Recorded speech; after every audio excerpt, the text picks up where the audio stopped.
ibtilaan jamra talaqabataa dhakaan jedhame dhakaan shirtii qabu dhakaan ulaagaan isaa guutame dhakaa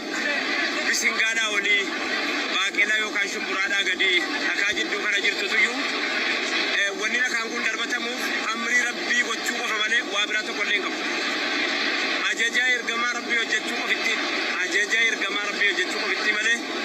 waa tokko miqinaata sababa itti barbaaduun hin danda'amu. Sababa kana jechuun ajajamaa ta'uu kan kee agarsiisuudha mirkaneessuudha. Amma wanti godhamaa jiru namni garii warri Iskaandineeviyaa fa'aa warri karaa Oloo karaa Azerbaajaan karaa bakka adda addaatti dhufanu dhakaa gemmoo ga'u gangalfatanii dhufan yennaan shayinii tokko gaaf tokko maali dhakaa kana innoo jamraadhaaf hin ta'u dhakaa kana maaliif gangalchitee achi as deemtaa